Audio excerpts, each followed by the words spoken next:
Assalamu alaikum. Peace and mercy and blessings of Allah be with you all. Thank you for joining me for this live post today as I discuss the Gospel according to Mark, chapter 15. So I'll just pull up the Gospel here on screen by going to BibleHub.com. And there I will look for the Gospel of Mark. And I go to chapter 15. And started using the Berean Study Bible.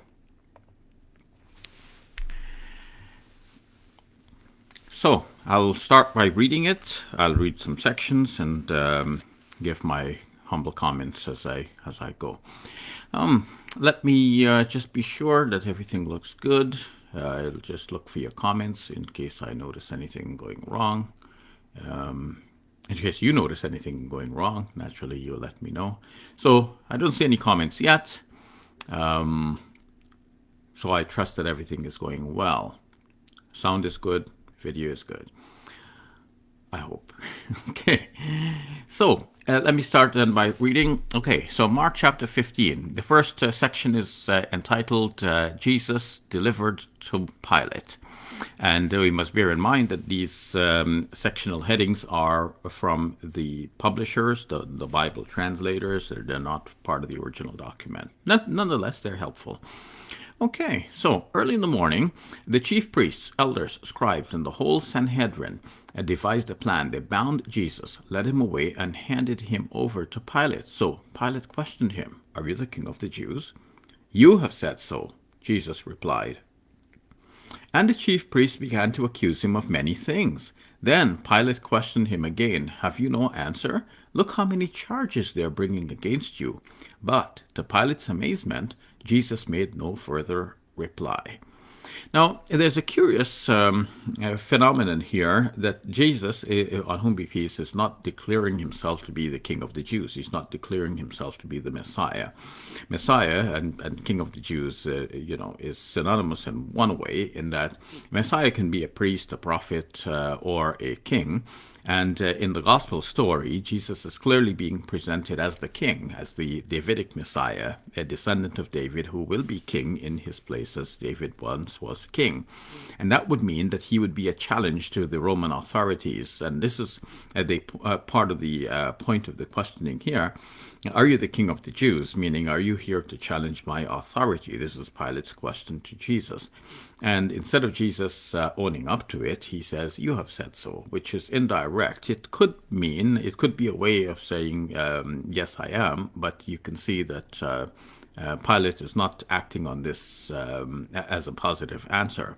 So it is as if Jesus has disowned the title, and Pilate is then proceeding to question him on other fronts. "Look how people are accusing you," and Jesus made no reply. Okay, the crowd chooses Barabbas. Now it was Pilate's custom. This is verse number 6. But it was Pilate's custom at the feast to release to the people a prisoner of their choosing, and the man named Barabbas was imprisoned with the rebels who had committed murder during the insurrection. So the crowd went up and began asking Pilate to keep his custom. "Do you want me to release to you the king of the Jews?" Pilate asked. For he knew it was out of envy that the chief priests had handed Jesus over. But the chief priests stirred up the crowd to have him release Barabbas to them instead. Now, the idea that there was this custom where Pilate would release a murderer, as Barabbas is said to have been, just because of a custom, it's a good day, so I'm going to give you release a criminal here. And this custom seems dubious, but it's all part of the drama that is here in Mark's gospel. Now, it's clear then from this episode that Pilate does not want to crucify Jesus. He wants to release Jesus. But the crowd is demanding that Jesus be crucified and Barabbas be released instead. Look how it goes, the next section. Pilate delivers up Jesus, starting with verse number 12. So Pilate asked him again, "What then do you want me to do with the one you call the King of the Jews?" And they shouted back, "Crucify him." "Why?" Pilate asked. "What evil has he done?" But they shouted all the louder, "Crucify him!" And wishing to satisfy the crowd, Pilate released Barabbas to them, but he had Jesus flogged and handed him over to be crucified. So this episode shows that Pilate is reluctant to have Jesus killed. He cannot see any justifiable reason to have Jesus killed, and he wants to release Jesus, but the crowd is not allowing for this. And in the end, Pilate just simply has to give in. The soldiers mocked Jesus. Coming to verse number 16 now. Then the soldiers led Jesus away into the palace, that is, the praetorium, and called the whole company together. They dressed him in a purple robe, twisted together a crown of thorns, and set it on his head. And they began to salute him, "Hail, King of the Jews!"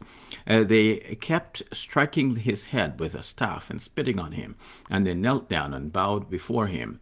After they had mocked him, they removed the purple robe and put his own clothes back on him. And then they let him out to crucify him. So this mockery of the soldiers, shows that they don't believe in him to be a prophet. So they're saying to him, "Okay, you prophesy now. Who's the one who hit you?"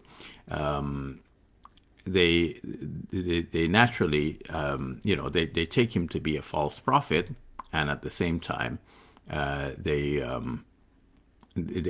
like, not the King of the Jews, and yet they're kind of like bowing before him in a mocking way. "Okay, you're King of the Jews here. Wear this purple robe, and we're going to honor you as king, at least for a moment, just before we crucify you," type of thing.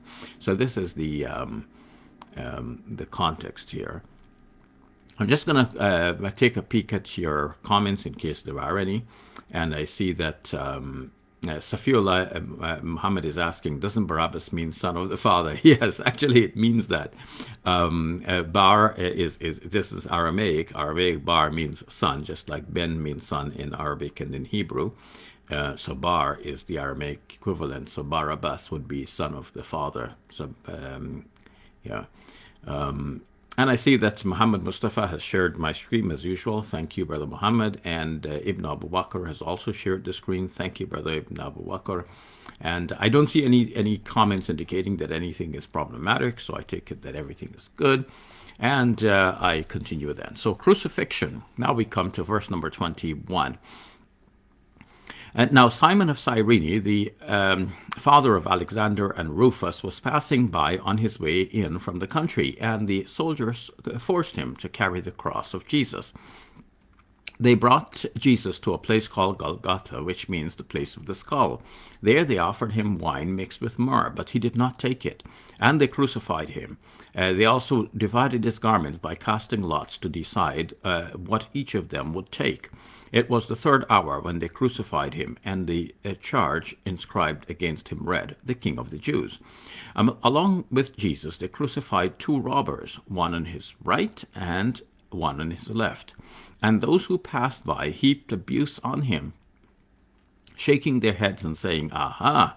You who are going to destroy the temple and rebuild it in 3 days, come down from the cross and save yourself."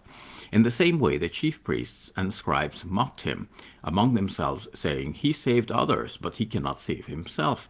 Let the Christ, the King of Israel, come down now from the cross, so that we may see and believe." And even those who were crucified with him berated him.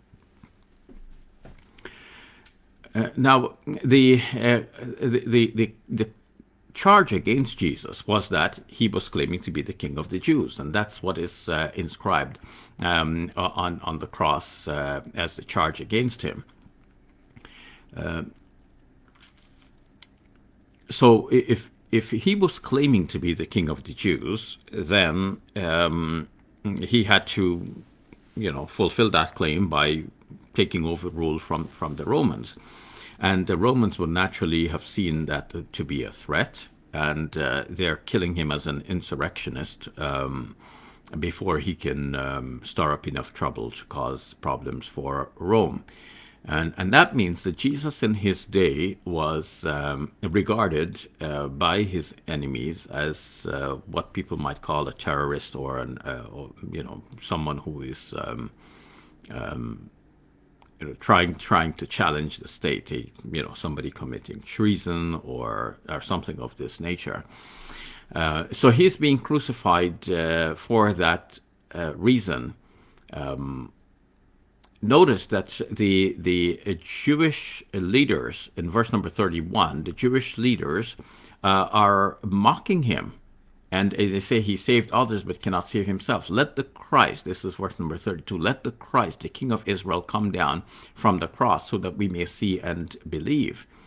And so it is interesting that this statement is here in the Gospel according to Mark. And of course, it's not absent from the other Gospels either. But here it is so stark in the Gospel according to Mark that the chief priests are referring to him as the Christ, the King of Israel. But it's obvious that they're doing so in a mocking way, and Mark makes this plain. Mark makes it explicit. They're doing it in a mocking way. And yet when the Quran says that the Jews said, Inna qatalna al-Masih Isa ibn Maryam, we killed the Messiah, Jesus, son of Mary, Rasulullah, the messenger of God. So some of our Christian friends object. They say, well, how could the Quran say that the Jews call him Christ, and yet they're crucifying him? Or are they boasting that they crucified him? Why would they boast that they crucified the Christ? If they believe he's the Christ, they wouldn't want to crucify him. But the Quran is just reporting that they're satire. They're satirically saying that this is that they believe Jesus is the Christ, or their sarcasm. So the same thing is here in the Gospel according to Mark in chapter 31 and 32, chapter 15 verses 31 and 32. But so I don't know why they missed this point, and they keep saying that something is wrong with the Quran. And in one of my debates with my friend Anthony Rogers, we went back and forth on this, and it puzzled me that it took him so long to see the point. And I hoped by the end he saw the point, because it's so clear. I don't know why someone would be going on about this. I think what happens is that they're not so familiar with the Gospels. They're familiar with the Gospels, to be sure, but they miss this detail in the Gospel. Because they're now looking at the Quran with a critical eye. There they find something and they say, aha, that seems wrong. And then they start, criticizing the Quran on that basis, and not realizing that this is also there in the Gospel. And even when I point it out in the Gospel, it takes them a while really to grasp the point, because their minds have become so set on thinking that the Quran is wrong on this point that they can't see that it's there in the Gospel as well. May Allah help us all. We all have our biases, and we learn from each other. It is interesting that the name of Simon of Cyrene is mentioned here. So here we have it, that Jesus is going along, and the soldiers force him to carry the cross of Jesus. Now, Mark does not give us the reason why they forced this other person to carry the cross of Jesus, but some of the other Gospels indicate that Jesus was now too weak from all of the flogging and whatever. So usually you would have one pole already fixed into the ground. That's the upright beam, and then the upright pole, you can say, and then the cross beam to which the arms of the crucified victim will be tied. That is carried usually by the victim, as it's a further part of his humiliation and torture. So the victim would be carrying that cross beam, and of course it's not a light beam, and by the time he gets there, he's maybe exhausted, but everyone can see that he's carrying his cross. So when the expression "carry your cross," it doesn't mean the whole cross. It only means a cross beam. So those who are enacting the whole crucifixion scenario in modern times, and they're saying, okay, well, carrying the cross like Christ carried his cross. Usually they're carrying a whole cross, the cross beam affixed already to the upright pole. The upright pole is called the storus, and the crossbeam is called the patibulum, if I remember correctly. So they're carrying the whole thing, but Jesus would not have carried the whole thing. So it may be that he carried the patibulum, the crossbeam, a certain part of the way. And then he wasn't able to carry it further, so they forced this other person, Simon the Cyrene, to carry it for him. And the person is named, so you get the impression that we know who this individual is. And furthermore, Mark gives his sons' names, Alexander and Rufus. So when he does that, you get the impression that this is clearly a definite person. We know him. This must be a historical figure. Look, even his sons are named.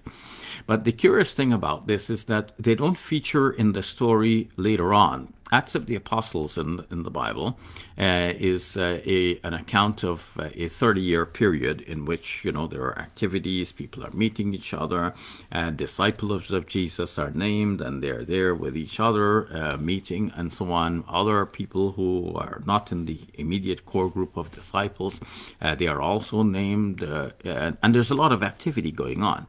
But this Simon of Cyrene doesn't show up again. And his sons are not mentioned. Like nobody says, oh, wait a minute, Simon the Cyrene carried his cross. So he was there with Jesus right up to the end. So let's go ask Simon the Cyrene for his account of what happened at the foot of the cross. Maybe because after he carried the cross, he must have been there and seen what happened. Let's ask him, man, how heavy was that cross? So we get some idea of how much Jesus had to bear, like how much persecution and torture and whatever. So there's just no mention of Simon the Cyrene at all later on, and his sons Alexander and Rufus. There's no mention of them. So we don't know whether they became believers or not. And, of course, some people had the view that Simon the Cyrene was crucified instead of Jesus. That's a minority view in the larger Christian stream. And it seems to have been a view that arose, well, at least it's documented in a later source rather than the Gospels. Among the Gnostics, but the point is that we don't find this Simon of Cyrene mentioned again, and that's interesting. So the death of Jesus now, verse number 33 of chapter 15. I want to wrap this up so that we can get on to your questions and comments. Okay, from the 6th hour until the 9th hour, darkness came over all the land. At the 9th hour, Jesus cried out in a loud voice, Eloi, Eloi, lama sabachthani, which means, my God, why have you forsaken me? And when some of those standing nearby heard this, they said, behold, he is calling Elijah. And someone ran and filled a sponge with sour wine. He put it on a reed and held it up for Jesus to drink, saying, leave him alone, let us see if Elijah comes to take him down. But Jesus let out a loud cry and breathed his last. And the veil of the temple was torn in two from top to bottom. When the centurion standing there in front of Jesus saw how he had breathed his last, he said, truly, this man was the Son of God. And there were also women watching from a distance. Among them were Mary Magdalene, Mary the mother of James, the younger, and of Joseph and Salome. These women had followed Jesus and ministered to him while he was in Galilee, and there were many other women who had come up to Jerusalem with him. So let's try to capture the scene here. So Jesus is there on the cross, according to the gospel, and from the 6th until the 9th hour. So the darkness came over all the land. So he was crucified in the 3rd hour. So now it's the 6th hour. This is 3 hours later. So there's darkness over all of the land for 3 hours until the 9th. And then in the 9th hour, Jesus cried out in a loud voice, Eloi, Eloi, lama sabachthani, which means, my God, why have you forsaken me? This has been a puzzling statement from Jesus. So why would he utter such a statement? Many Muslims would take this to be a clear indication that this wasn't Jesus on the cross, because no prophet of God is going to utter such a cry of dereliction. A prophet would maintain faith, knowing that God is with him. Why would he think that God has forsaken him? Now, our Christian friends have answered that by saying that when Jesus said these words are the beginning of the 22nd Psalm. So when he said these words, he would not have meant only these words. He would have meant the entire psalm. And like at least he would have that entire psalm in mind. So it's like he's there reciting this psalm now. He begins by reciting this, so he would have the entire end in view. But what they miss as they give us this reply is that the end of that psalm indicates that God rescues this individual. God saves him. That would, I believe, tie in better with the idea that Jesus was rescued alive from the cross rather than to be finally killed on the cross. So I think that's an interesting point. Now, why did the people think that he was calling Elijah when he was saying Eloi, Eloi? So that's not so very clear, because Eloi doesn't sound like Elijah. But Matthew's gospel changes the speech to have Jesus say it in the Hebrew language. Here it is Aramaic, Eloi, Eloi. But in Hebrew, Eli sounds more like Elijah, and perhaps that would be why people would get the view or get the thought that Jesus is possibly calling out to Elijah. So Matthew made that change, and it makes a little bit better sense there. Someone ran and filled a sponge with sour wine, and they put it up for Jesus to drink. So it doesn't say here that Jesus drank, but in another gospel it says that Jesus tasted it.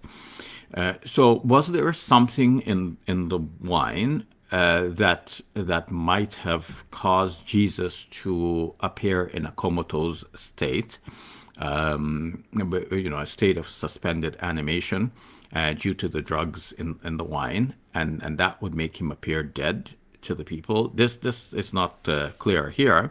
Like who was there supervising the wine to see that nothing such could be offered?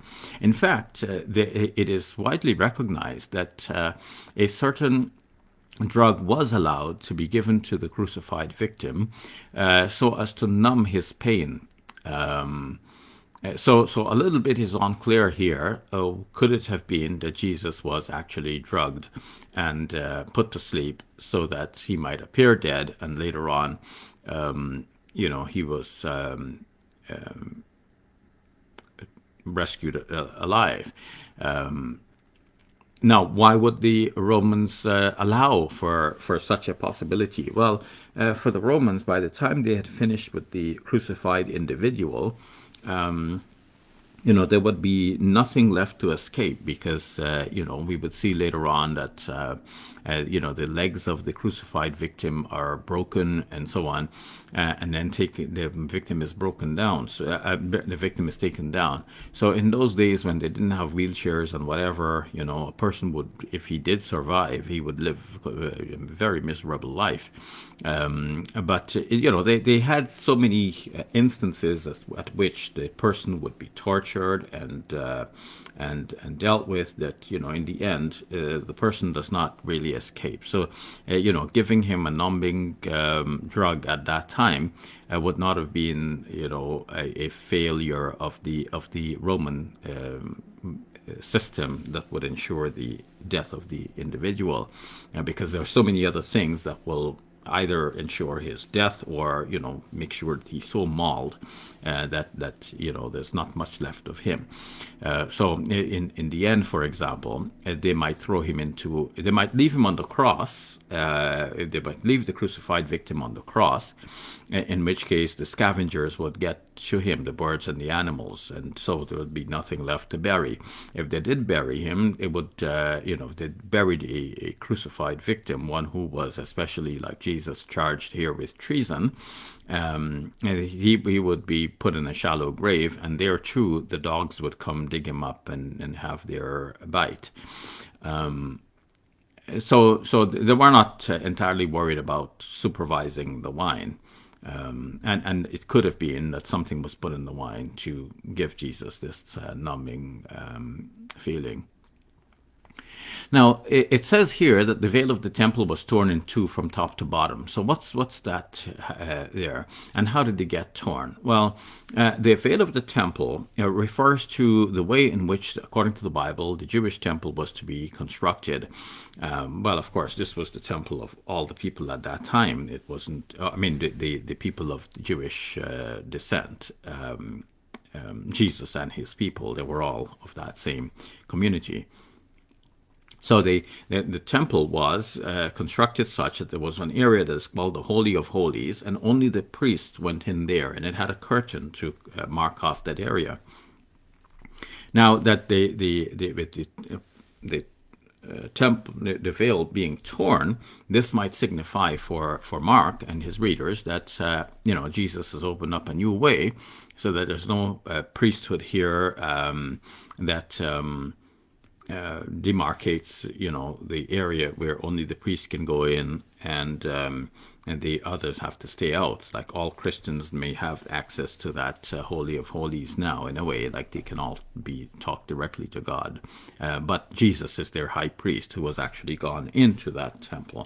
There would be a lot of symbolism here. So was the veil physically torn? Like, was it really torn? Did somebody go and examine it and come and report back, so that Mark has this report that somebody said that they saw the veil torn? And Mark does not tell us that. He just tells us, as a matter of fact, that the veil of the temple was torn. How we got that information, we don't know. Now, what is the mechanism by which the veil got torn? Like, how did it get torn? Did a strong gust of wind come out from God and so attack that veil that it just split in two? This is not mentioned, but Matthew wants to fill out this detail, and in his gospel he has it that there was this great earthquake, and then it's as if the earthquake caused the temple to be split together with its veil, but Matthew doesn't say that much. He just leaves it to the imagination of the people. But he connects the earthquake with the splitting of the veil, and many, even Christian scholars, some of the most conservative ones, like Michael Lacona, for example, with whom I've had some debates in the past, he has in his book about the resurrection of Jesus and on the Gospels as well. Why do the Gospels differ? He says that is a kind of a special effect. Like, we shouldn't take it as being literal.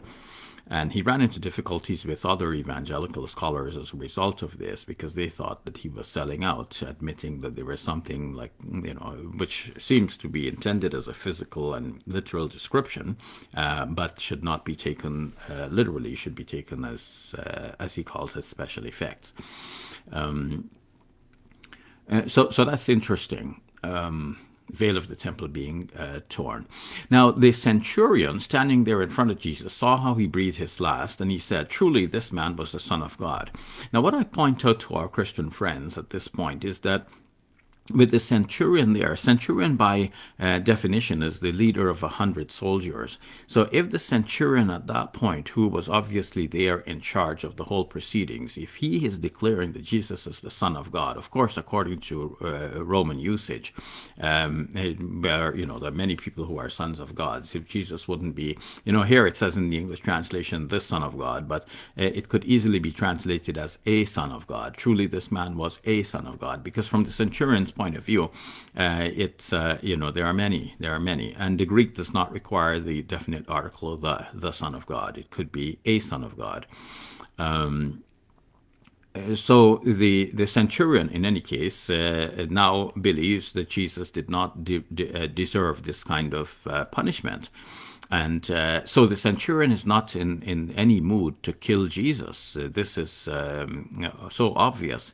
And since he, as the head of 100 soldiers, is making this public declaration, then that's for his the people below him as well, for his minions. And notice that Pilate himself has already shown that he has no interest in killing Jesus. So this is coming all the way down.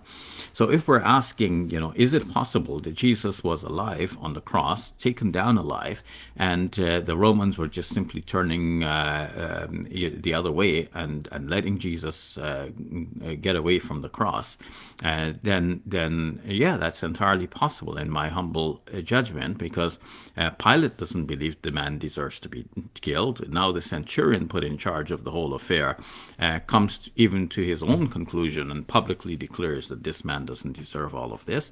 And so, who wants to kill Jesus at this point? And so, if he was given wine, who bothers to supervise the wine to see what kind of numbing drug is added into the wine, and whether that might give him the appearance of being dead, whereas in fact he's not. And when the drug wears off, he will be able to get up and walk away, or at least be carried away, and he would still survive. So there's a lot going on here that needs to be unpacked, but I want to finish quickly and get on to your comments and to your questions. Notice the persons who were there, and verse 40 says the women were watching from a distance. So first of all, there are no male disciples, because in Mark's gospel, the disciples had already forsaken him and fled. And so there were women watching from a distance. So if we're asking, were people there close up to the scene to see precisely what was happening and to ensure that Jesus was dead? No, they were from a distance. And the later Gospels try to fix this. It's interesting when you read Mark's Gospel and then you compare with the Gospels of Matthew and Luke and John, you will see that the other later Gospels, they try to remedy some of this situation. So they bring the women closer. And some women are named here, but the later Gospels bring even more women to the scene. And John's Gospel even has a beloved disciple of Jesus there on the scene as well. So right at the foot of the cross. Now we have a male disciple. So we have a male witness to the event. So you see, all of this is how the later Gospels try to improve upon the story and to make it more Christian. And this explains to a large extent why I picked the Gospel according to Mark to start this investigation into the Christian Gospels. Because Mark is a kind of a base point from which the others flowered, and we need to understand that base point for a start. Okay, so the burial of Jesus, finally. And we're getting just a few verses remaining, and then I'll take your questions and comments. So we're getting to the end of the chapter here. So Mark chapter 15, reading from verse number 42. Now it was already evening. Since it was preparation day, that is, the day before the Sabbath, Joseph of Arimathea, a prominent council member who himself was waiting for the kingdom of God, boldly went to Pilate to ask for the body of Jesus. Pilate was surprised to hear that Jesus was already dead. So he summoned the centurion to ask if this was so. When Pilate had confirmed it with the centurion, he granted the body to Joseph. So Joseph brought a linen cloth, took down the body of Jesus, wrapped it in the cloth, and placed it in a tomb that had been cut out of the rock. Then he rolled a stone against the entrance to the tomb. Mary Magdalene and Mary, the mother of Joseph, saw where his body was placed. So you see, there are many people named Joseph. Joseph was the adoptive father of Jesus. Now we have another Joseph called Joseph of Arimathea, and we have Mary on the scene, who was said to be Mary, the mother of Joseph. So we have many Josephs. People have the similar names, and when we talk about the names, sometimes people say, okay, but how could Mary be called sister of Aaron? It does not mean that Mary is being linked to the Aaron, who is in the Old Testament, the brother of Moses? And the answer to that is more complex than I can get into at the moment. But for put it simply, there could be more than one Aaron, just as there are so many Josephs here right on the scene. But let me get back now to the point of Jesus being pronounced dead. Notice that Pilate is amazed that Jesus had died so soon, because remember, he was crucified according to Mark on the 3rd hour, and then by the 9th hour he breathed his last. And it's interesting that Mark simply said that Jesus expired. Here it says in the English translation, breathed his last, but the Greek just simply says he expired. And this was pointed out by Raymond Brown in his 2-volume work, The Death of the Messiah. And also in his commentary on John's Gospel, the Anchor Bible Commentary. So Pilate is surprised that Jesus is already dead, and so he summoned the centurion to ask if it was so, and Pilate confused. The centurion obviously assured Pilate in some way. Yeah, but that's the drama is not there. It's not like we don't have the words of the centurion. Like, what did he say? What did Pilate specifically ask him? And what did the centurion say? Did the centurion say, I performed this or that test on the body to make sure that this is really a dead body? And by this time, the body of Jesus was still on the cross. So who would have, tested him? Did somebody hold up a mirror over his nose to see if there are any impressions of breathing? Did anyone, do like any simple test that would have been available at the time, like a grimacing test or whatever, to see if there was any impulse left in this body, if this body is still alive? Nothing is mentioned. So, and with Jesus being high up there on the cross, who would have listened to his heartbeat or to test his pulse? If his hands were tied to the patibulum of the cross, then did anyone feel for a pulse? Did anyone touch his neck? Nothing is mentioned. So sometimes, those who want to say that Jesus died and resurrected from the dead, they know they have to prove that he first died. But the idea that he died is largely given as an assumption, and there's no proof. And sometimes they even try to say that, that he was certified dead. Well, certified. Who certified him? Who was the coroner on the scene? There was no coroner. Notice that this Joseph of Arimathea, he is another person who is there on the scene, and you would think that people would want to ask Joseph of Arimathea about what happened. But remember, we talked about that 30-year period that's covered in Acts of the Apostles. You would think that somebody would go to Joseph of Arimathea and say, you know what, the tomb of Jesus has been discovered to be empty, and somebody obviously took the body away, which is a conclusion that was drawn by Mary Magdalene in the Gospel according to John. So you would think that somebody would go and ask him, okay, so somebody's taken away the body. Is that you? Did you take it away? And in any case, they would want to know the details of the burial from him. Like, okay, so you were there with Jesus to the end. You buried him. You wrapped him. You put the spices on him. You put him in there. So what happened? And in fact, in this gospel according to Mark, it's not said that Jesus was, spiced up. That will come in the later gospels. In the gospel according to John in particular, Jesus was wrapped in spices from the very beginning.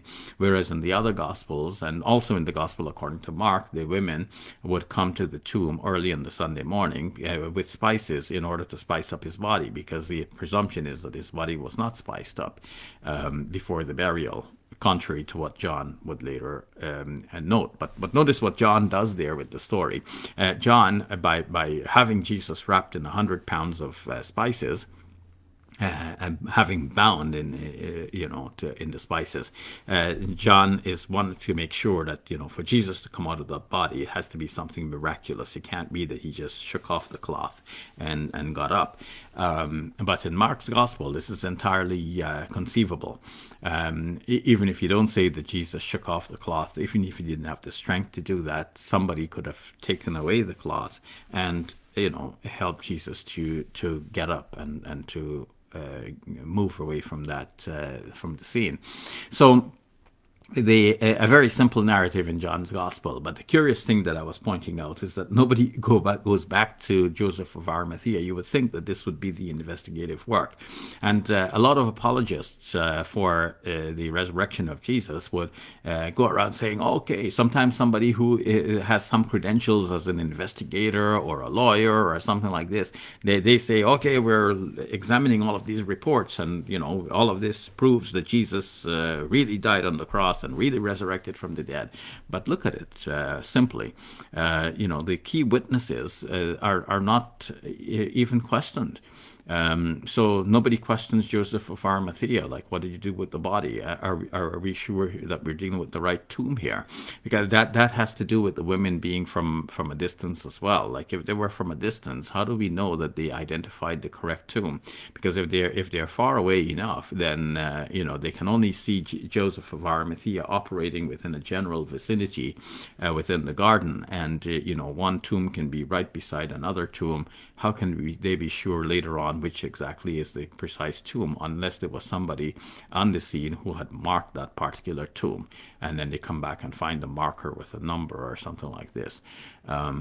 So there are a lot of vagueness here. There's a lot of vagueness in the story, and a lot of room for error, for people to misidentify the tomb, and for Jesus to really have been alive, where people might have presumed him to be dead, and the key witnesses are not being questioned. Like, nobody goes and says, Joseph, like, when you were preparing Jesus for burial, did you do any tests to make sure that the man was absolutely dead, or did you just presume that he was dead? And by the way, did you see any signs of life in him? Nobody asks this. In any case, the Pilate grants the body to be buried, and his body is then placed in a tomb that had been cut out of the rock. Now, when you see this, you're wondering, okay, so he was put in a tomb, was cut out of the rock. So what if there were other people there in the tomb already buried? So if you go back in, like, how do you know that Jesus is missing? Like, did you count the bodies and so on? So the later Gospels say that was a new tomb. So and this was their way of answering that question. So because a new tomb, nobody has ever been laid in there before. Jesus is going to be the first one. So you go there, you find nobody, then you know very quickly that Jesus is gone. And you can conclude that he resurrected from the dead. Whereas if you had like the bones of some 20, 30 individuals in there, you don't even know how many individuals. When you go back in, how do you know that one is missing? You may not know. So people, there are all these questions that get answered in the later Gospels. You can see the later Gospels are kind of like plugging the holes in the story. Okay, and the women saw where the body was being placed. That's the last thing that Mark says about this, just again to assure us that this is all known, and there's not going to be any mistake with regards to where Jesus was laid. So I'm going to leave my comments there at this point, and I'm going to turn back to your questions and try to answer them the best I can. So just be aware that the next time we do this, we only have chapter 16 left, and chapter 16 is a short one, getting to verse number 8, which is the recognized ending in the most reliable manuscripts of Mark's Gospel. There's a longer ending, which we probably don't need to deal with.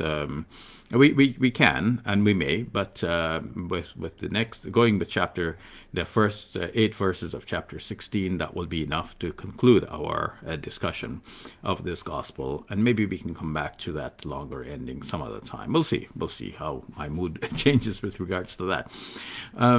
So we're getting close to the end here, and we can be able to conclude, and then I'll follow your suggestions, and I'd like to know what you're interested in. Are you interested in my continuing to deal with other Gospels as well, Matthew and Luke and eventually John? Or, do you feel there are other subjects that might be of more interest to you. I feel that this is a very important subject area for Muslims to be very familiar with the Gospels, so that when we enter into discourse with our Christian friends and they're citing from the Gospels, we know what they're citing because we've studied it before. And we know how to understand and to analyze what they're citing. Okay, so looking at the alerts here, I see that Mudola has shared the stream, so too Young, and Brother Muhammad and Ibn Abu Bakr, as I mentioned before. Thank you all. Thank you all for sharing the stream. I feel elated when you do that because it means that you're not just simply watching out of curiosity, but you feel that this is meaningful and that this is beneficial to and would be beneficial to others, and so you're sharing it. So I really appreciate that. I feel honored by that, and may Allah subhanahu wa ta'ala reward you all. Yes, we need to spread the knowledge. Okay, so Irfan Ahmed saying Assalamu alaikum. Is there any historical record of Jesus other than the Bible? Wa alaikum assalam. Brother Irfan, some of the historians later than Jesus make mention of Jesus, but they're all secondhand, and they could be from the knowledge, or the historians' knowledge of what people are saying at the time, not necessarily first-hand knowledge of somebody being there on the scene and writing that. So outside of the Gospels, we do not have actually first-hand information, and in fact, even in the Gospels, you don't have. But these are the closest. The next close would be the writing of Josephus, which is from late in that century.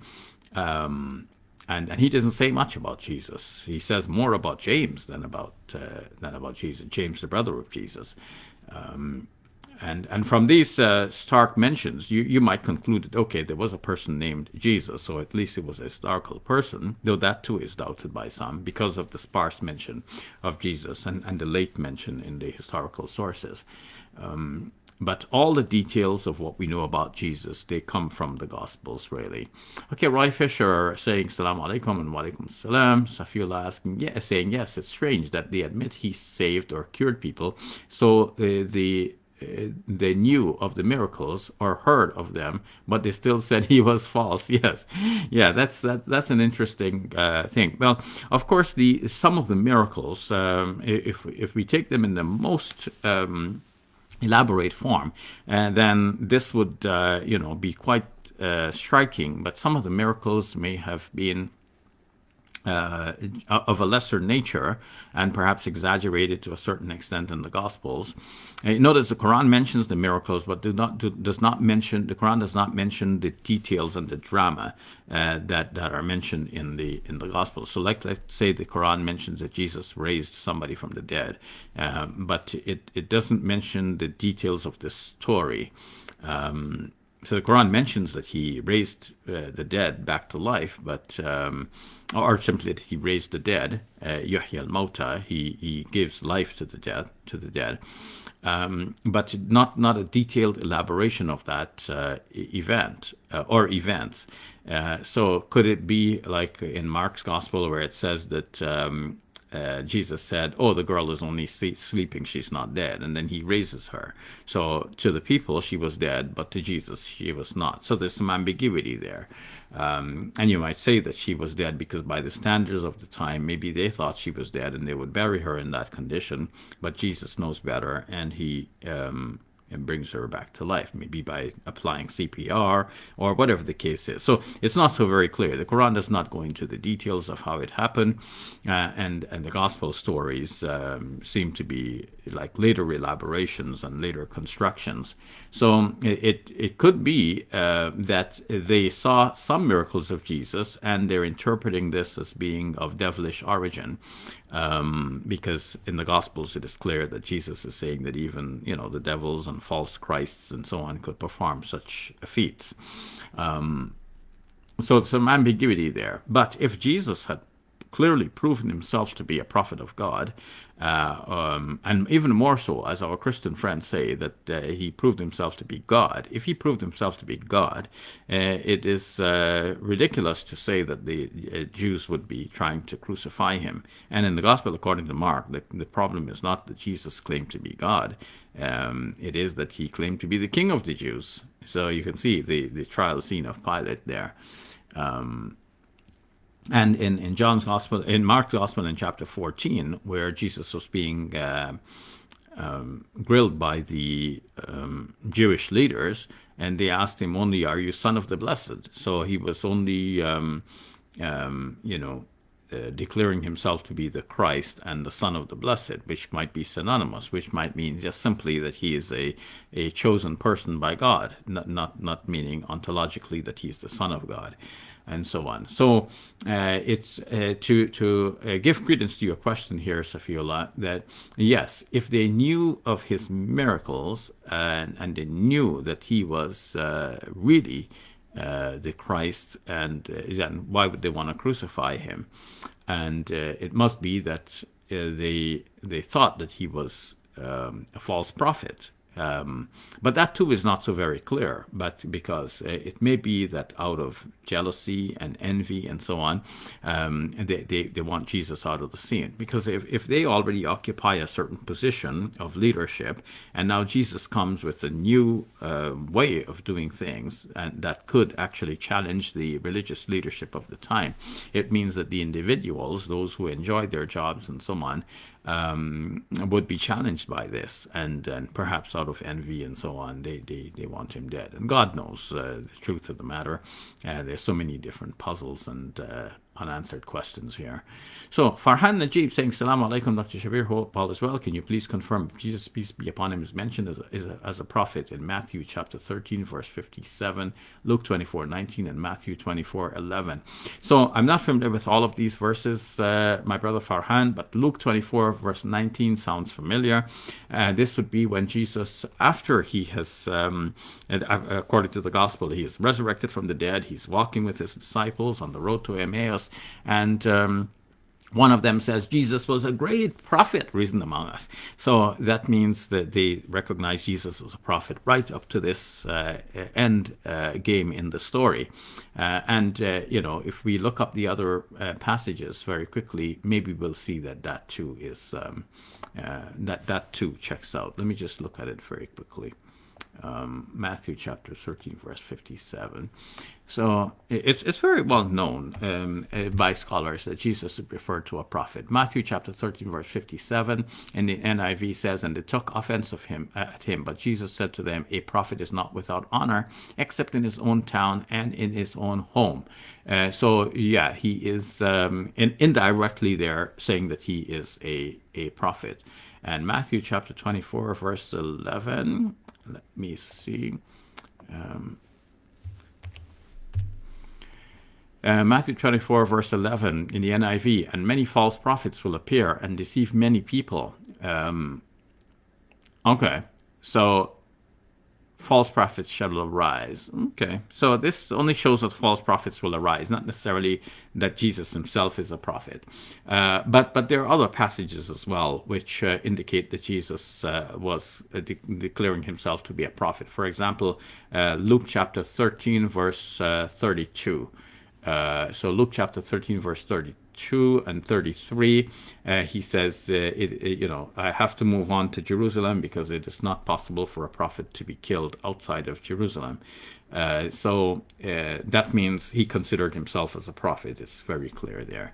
Now, the gospel writers are not so keen at presenting Jesus as a prophet, and with that title, but it is clear from many passages. Actually, a Christian scholar, Tom Harper, later on in life, he changed some of his views, turning to away from Christianity towards a more, he would still probably call it Christianity, but a more universalist type of belief.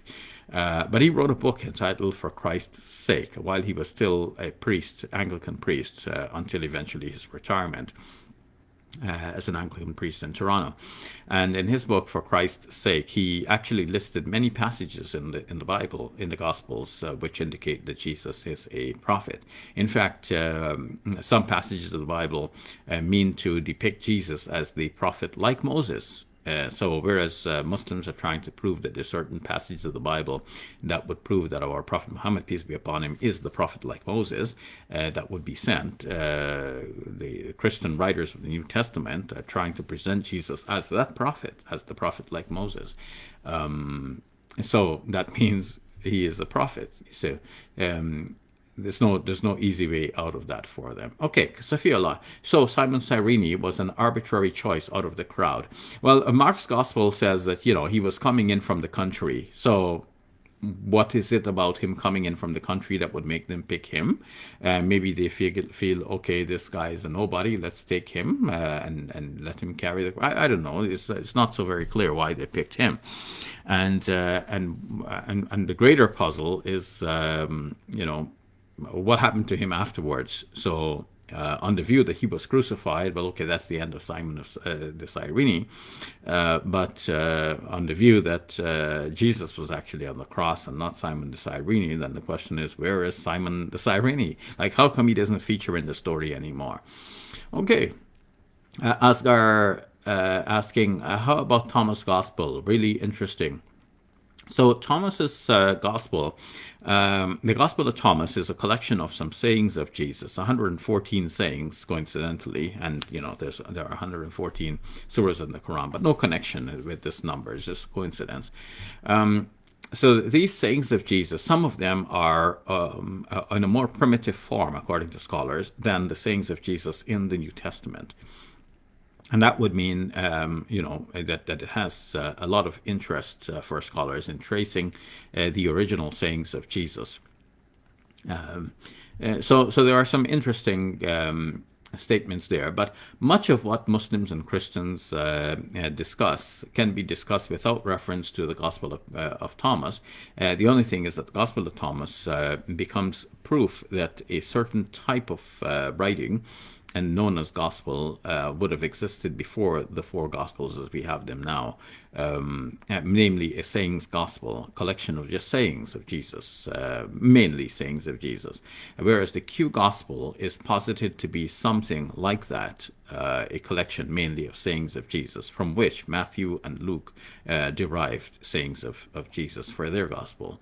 And, a lot of people denied that such a sayings gospel ever existed, but the discovery of the Gospel of Thomas proved that such a genre did exist at one time, of which the Gospel of Thomas is a specimen. Okay, Mudola saying, Assalamu alaikum, Dr. Shabir, wa alaikum salam, my brother. And Lubika saying, Assalamu alaikum, may Allah bless you and your family, and you too, my sister, may Allah SWT bless you and your family and all of the people of your country. Mokombi saying, an ex-Muslim explains what is jihad, struggle against kafirs by Muslims. Understand it from an Muslim perspective. Okay, so I don't have the time to go look at that now, but Mukombi is also saying, all brave, educated Muslims, big and small, are unrebelly and highly welcome for Quran versus Bible debate with Christian Prince on YouTube and Skype ID Debate TV. CP is an author of a book called Deception of Allah and so on. Okay, so, all right. Okay, so those who want to take that up can do so. This humble servant, will not be taking on that, but I appreciate the invitation. So those are all the comments I see today, and there may be others that I didn't see, but I didn't set any preferences here to hide any comments, so I should have been seeing them all. But if I missed your comment or your question, forgive me for that. It wasn't intentional. And I appreciate you all. So I want to thank you all for joining me today for this live post. And next week, God willing, same time, 12:30 p.m. Toronto time. Sorry for my tardiness in starting today. And if unless something else catches my attention and makes me shift course, my plan for next week will be to finish up my discourse on Mark's Gospel. We'll be dealing with chapter 16 next week. And I hope to see you all. Okay, thank you all. And if I didn't say this to you before, Eid Mubarak to you all, even a belated Eid Mubarak. May God bless you all, keep you safe, protect you all from COVID-19, from every other disease and sickness and distress and stress. May God bless you and all of the people around you now and forever. And may God bring back to us the month of Ramadan again and again to find us in a state of health and happiness and well-being and in a state of a high level of faith in Him. Thank you all for watching. Peace be with you. Assalamu alaikum wa rahmatullahi wa barakatuh.